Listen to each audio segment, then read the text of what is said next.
CPM-കാർ നടത്തിയ ഒരു വൻ ഗൂഢാലോചന. അത് ഈ ദിവസം അവർ തിരഞ്ഞെടുത്തത് ഇന്ന് ഹൈക്കോടതി അടക്കിയാണെന്നറിയാം. തീരുമാനം വന്നിരിക്കുന്നത് ഈ പറഞ്ഞ പോലെ അറിയിപ്പുണ്ടാകുന്നവരെ ഇലക്ഷൻ കമ്മീഷൻ നിർദ്ദേശപ്രകാരം ഇപ്പം ഈ പാർട്ടിക്കാർ കൊടുത്ത പരാതിയിന്മേൽ ഇത് അടച്ചിടാനുള്ള നിർദ്ദേശമാണ് നമുക്ക് ലഭിച്ചിരിക്കുന്നത്.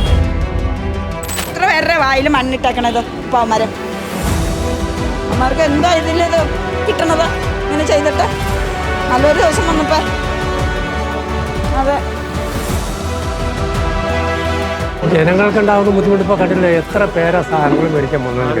ഇവരെല്ലാം നിരാശയായിട്ട് പോകില്ലേ. 9 പഞ്ചായത്തുകളിലെ 55,000 കുടുംബങ്ങളാണ് ഈ ഭക്ഷ്യസുരക്ഷ പൂട്ടിയതിന്റെ ബുദ്ധിമുട്ടുകൾ അനുഭവിക്കാൻ പോകുന്നത്. ഈ നാറിയ ഭരണം കൊണ്ട് ജനങ്ങൾ ഈ താഴെപ്പട്ടിണിക്കാരെ ഈ വയറ്റിലിടിക്കുന്ന പണി കാണിക്കുന്ന എന്തോ. 2-ാം തീയതി അത് തന്നെയാണ് കിട്ടിയിട്ടില്ല.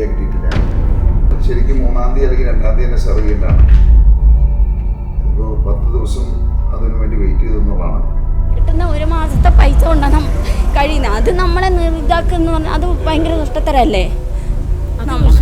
വിഷുവിൻ്റെ തലേന്ന് നമുക്ക് ഈ ഒരു മാസം 3000 രൂപയുടെ സുഖമായിട്ട് ഒരു കുടുംബം ഞങ്ങൾ കഴിഞ്ഞു പോകുന്നുണ്ട് വാടകയ്ക്ക് വാങ്ങിക്കുന്നത്. ഈ രീതിയിൽ നന്ദിയുള്ളത് ഞങ്ങൾക്കറിയാം. നമ്മളിപ്പോൾ പൂട്ടിച്ചു വിഷു നോക്കിയല്ലേ എന്തൊരു പൂട്ടിച്ചു. ഈ ഓർഡറിൽ ഇപ്പോൾ ഇതിലെ ഒരു ഭാഗം മാത്രമേ പറഞ്ഞു. അതായത് വ്യത്യാസം 12 വർഷമായിട്ട് ഇവിടെ പ്രവർത്തിക്കുന്നതാണ്. ഇപ്പോൾ ഈ ഇലക്ഷൻ്റെ സമയത്ത് ഇവർ ചെയ്തിട്ടുണ്ടെങ്കിൽ അത് ഇലക്ഷനുമായിട്ട് ബന്ധപ്പെട്ട് തന്നെ ചെയ്തേക്കുന്നത്. ഇലക്ഷൻ കമ്മീഷനൊക്കെ 24 hours അല്ലേ ഇപ്പോൾ.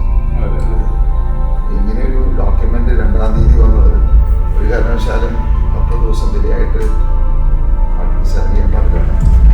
ഈ ഇന്ത്യയിലില്ലാത്ത ഒരു പ്രത്യേക നിയമം 2020 മാത്രം ഉണ്ടാക്കിയിരിക്കുകയാണ്. കാരണം 10 വർഷമായിട്ട് നടക്കുന്ന തെരഞ്ഞെടുപ്പ് ചട്ടമേ ഞങ്ങൾക്ക് ബാധകമല്ല. അത് മെഡിക്കൽ സ്റ്റോറിൻ്റെ കാര്യത്തിൽ കോടതി വ്യക്തമാക്കിയിട്ടുള്ളതാണ്. അപ്പോൾ അതിനോട് ചേർന്ന് പ്രവർത്തിക്കുന്ന 10 വർഷം മുമ്പ് തുടങ്ങിയ ഭക്ഷ്യസുരക്ഷയ്ക്ക് എങ്ങനെ അത് ബാധകമാകും?